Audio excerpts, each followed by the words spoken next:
Hello, friends. Today we're going to fact check Graham Hancock again.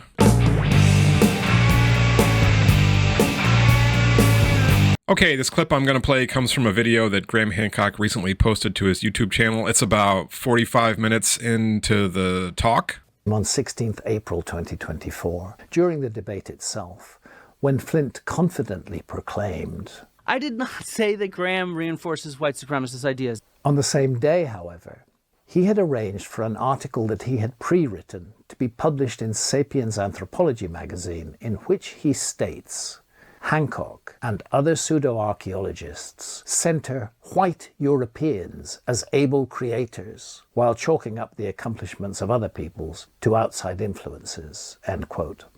Which of Flint Dibble's two statements is true? The one made on the JRE or the one in Sapiens Anthropology magazine? You see, I don't see how he can say, I've never suggested or said that Hancock's a white supremacist, and at the same time say that I center white Europeans as able creators while chalking up the accomplishments of other peoples to outside influences. As a matter of fact, I've never written about white Europeans in any of my books or talked about them. I've never seen Europe as a likely place to look for a lost civilization of the Ice Age. Why? Because Europe was a frozen wilderness during the Ice Age. It was the last place that anybody would have wanted to live. The place to look for a lost civilization is down near the tropics and the equator. That would have been the nurturing territory during the Ice Age. So I've never said anything about white Europeans being able creators. But Flint said, You know, you won't catch me quoting Ronald Reagan very often, but, you know, sometimes... There you go again. Yep. Okay. I don't see how he can say, I've never suggested or said that Hancock's a white supremacist, and at the same time say that I center white Europeans as able creators while chalking up the accomplishments of other peoples to outside influences. As a matter of fact, I've never written about white Europeans in any of my books or talked about them. I've never seen Europe as a likely place to look for a lost civilization of the Ice Age. Why? Because Europe was a frozen wilderness during the Ice Age. It was the last place that anybody would have wanted to live. The place to look for a lost civilization. Okay, so let's unpack that a little bit. Hancock and other pseudo-archaeologists center white Europeans as able creators while chalking up the accomplishments of other peoples to outside influences. I agree with Hancock that he doesn't write, at least to any extent that I've ever perceived, about white Europeans.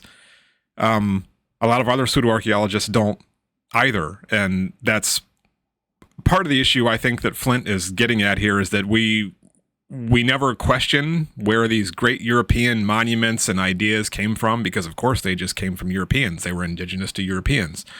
The second part of the sentence is the more important part, chalking up the accomplishments of other peoples to outside influences.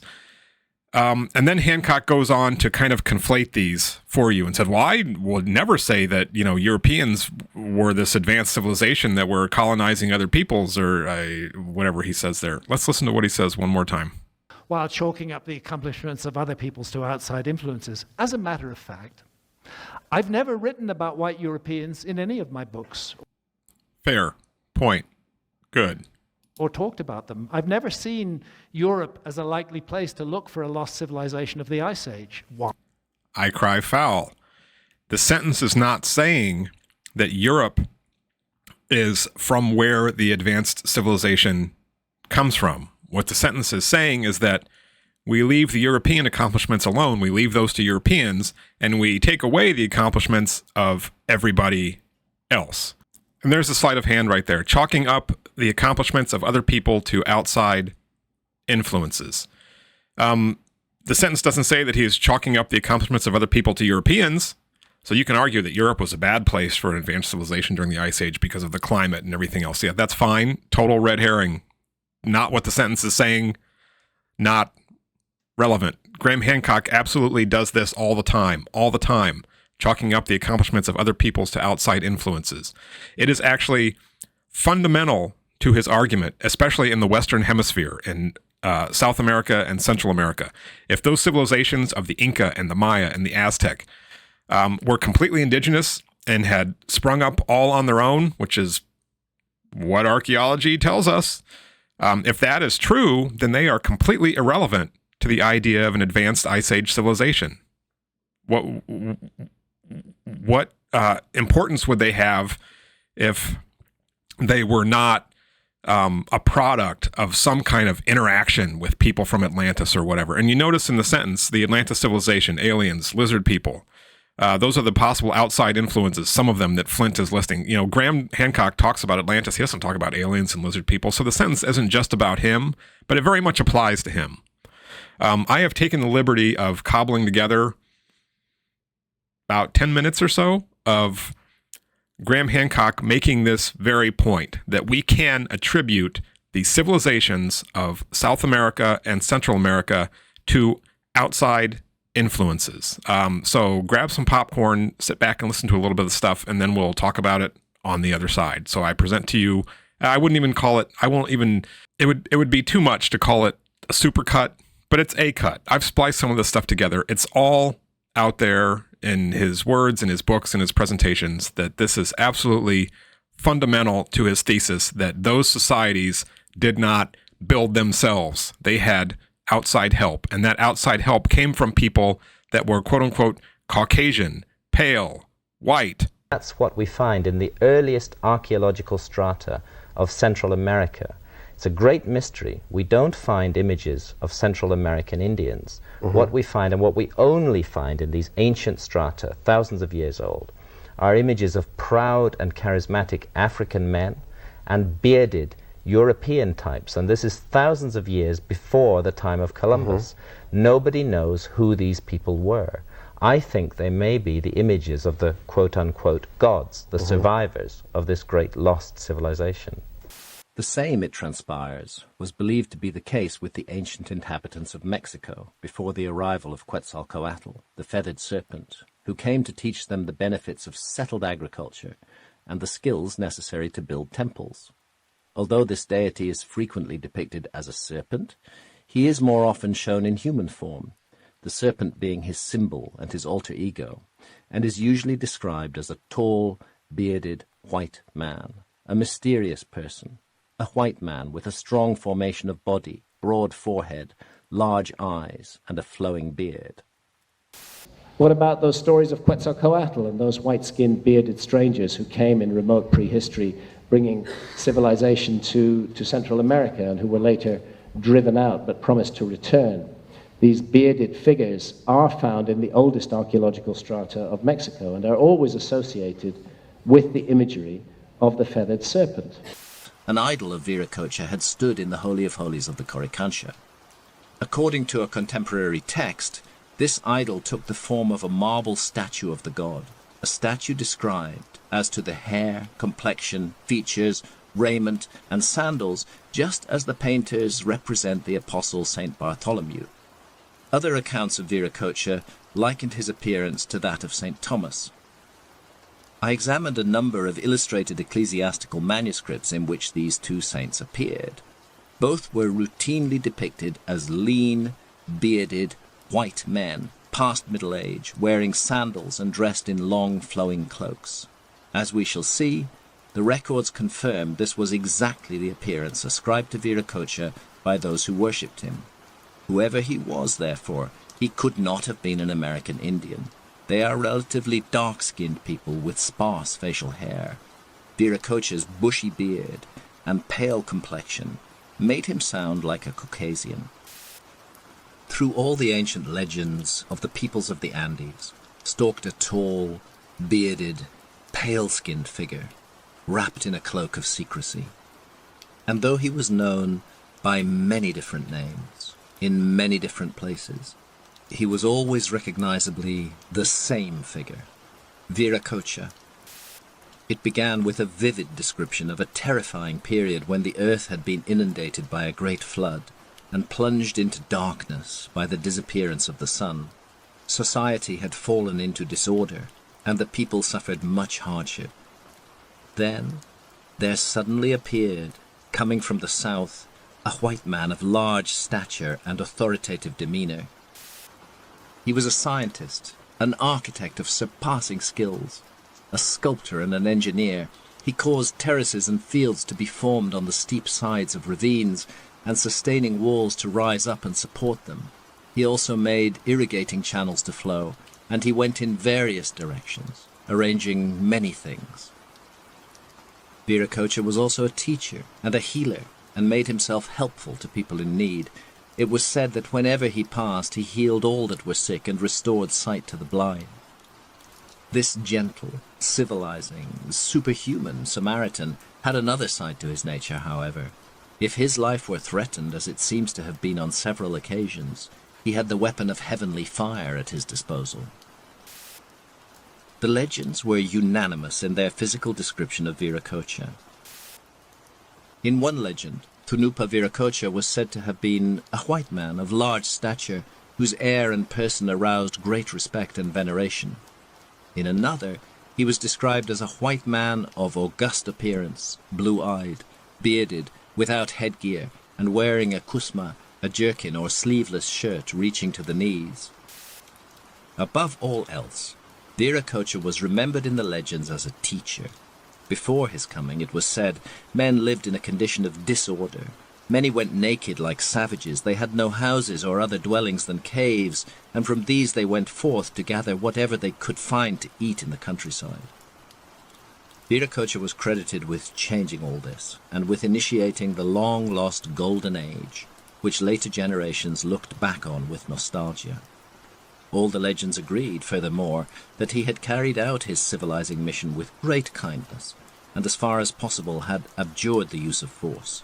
Careful instruction and personal example had been the main methods used to equip the people with the techniques and knowledge necessary for a cultured and productive life.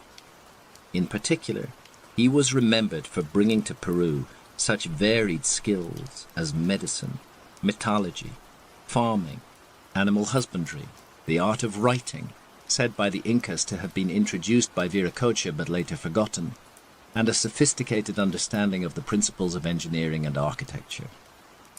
I had already been impressed by the quality of Inca stonework in Cusco. As my research in the old town continued, however, I was surprised to discover that by no means all the so-called Inca masonry could be attributed with any degree of archaeological certainty to the Incas. It was true that they had been masters in the manipulation of stone, and many monuments in the Cusco area were indisputably their work. It seemed, however, that some of the more remarkable structures routinely attributed to them could have been erected by earlier civilizations. The evidence suggested that the Incas had often functioned as the restorers of these structures, rather than their original builders. The same appeared to be true of the highly developed system of roads connecting the far-flung parts of the Inca Empire. And I had assumed that the Incas had been responsible for all of them. I now learned that it was much more likely that they had inherited the system. Their role had been to restore, maintain, and unify a pre-existing network. Indeed, though it was not often admitted, no expert could safely estimate how old these incredible highways were, or who had built them.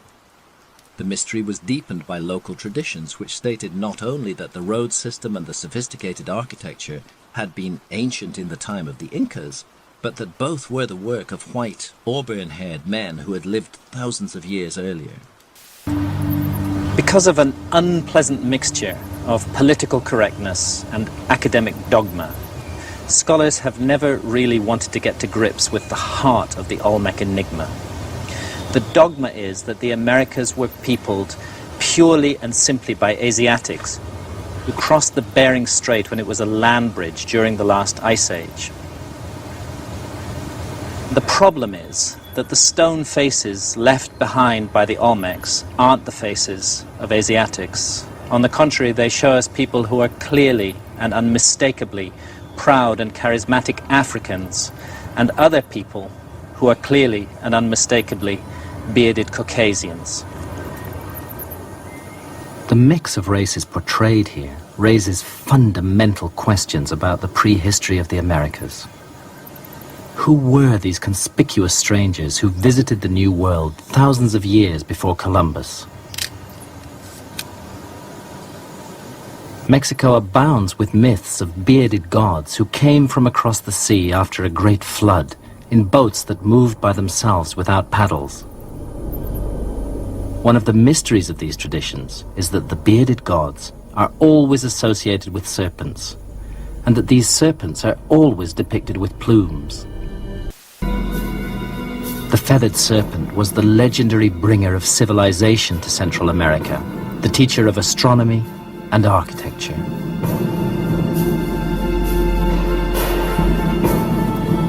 But the oldest image of him we know about is at La Venta. This piece dates back to at least 1500 BC. The feathered serpent was the symbol not only of a god, but of a group of human beings. Mayan sacred texts call them plumed serpents, great knowers, great thinkers in their very being. To the Aztecs, they were light-skinned and bearded, and were said to have reached the shores of Mexico in boats that moved without paddles. Precisely the same problem occurred in Central America, in Mexico. There was also a memory of a tall, pale-skinned, bearded god. He was called Quetzalcoatl. He too had come from across the sea in a time of darkness, in a boat that moved by itself without paddles. He too was remembered as a civilization bringer and associated with the ending of a great flood.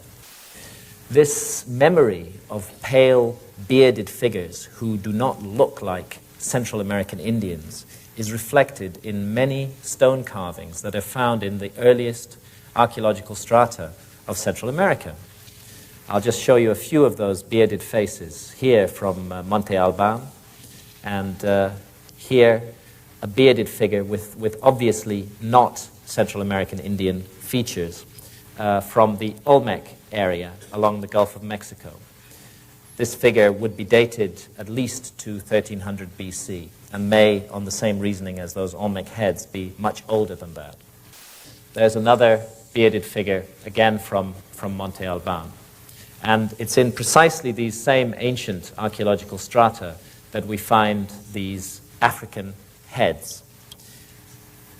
The presence of African individuals in the oldest strata in Central America and of bearded Caucasian-looking figures in the oldest strata of Central America, and the fact that they're together in the same strata cannot be explained by the orthodox theory of history, which has Europeans and Africans arriving in Central America at the time of Columbus and not before. Well, there you have it. I don't know how much more clear Graham Hancock could be that he thinks the seeds of civilization in Central and South America came from a white guy visiting in the time of chaos. And, you know, so many cultures around the world have the legend of the originator or the civilizer who came and who kind of started things up. In Greece, it was Prometheus, and Rome has Romulus and Remus. I mean, who's ever gone and looked for the statues to show that those guys weren't from there? They were from somewhere else. Anyway, it's super common for societies to have legends and myths about how things got to the way they are. That's normal. What's odd here is for a white guy to come in and to pick up on this exact same line of reasoning that people like Ignatius Donnelly and other racists from the mid-1800s used to dispossess North and South and Central American peoples of their history by saying somebody else came in and did this and taught them. And the implication is, of course, that they were not capable of doing it on their own, because if they were capable of doing it on their own, they would have already been doing it, obviously. So somebody had to, light that spark or hit that Kickstarter and get things going. And in Graham Hancock's view, the evidence points to that being an old white guy. Of course, it's always an old white guy. Bearded, European types. Tall, bearded, white man.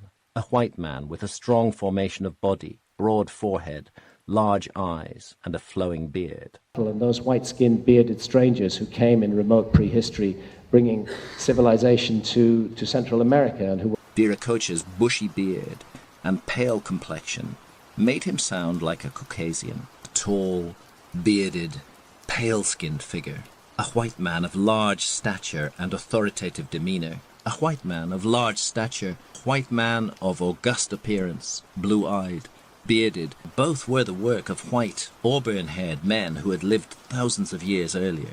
Bearded Caucasians. Myths of bearded gods. They were light-skinned and bearded. Tall, pale-skinned, bearded god.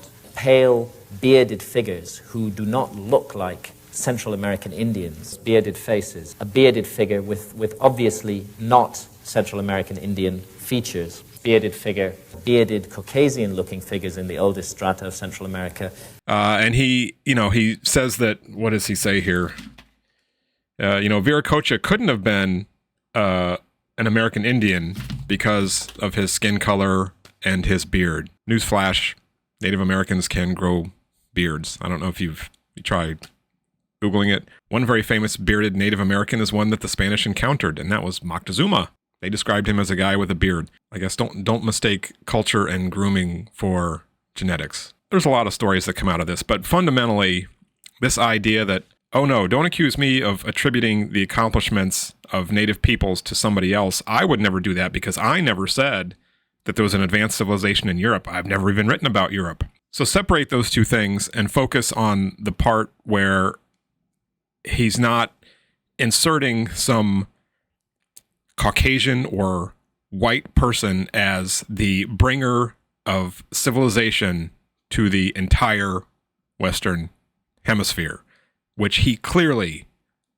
does. And at this point, I would think that you would just own that, and if you can't see the historical connections between that kind of thinking and colonialism and white supremacy and all the other stuff that is wrapped up in that, all I can do is keep pointing it out. But, that sentence that Flint and Dibble wrote that seemed to have struck him in such a way that he had to bring it up in his talk.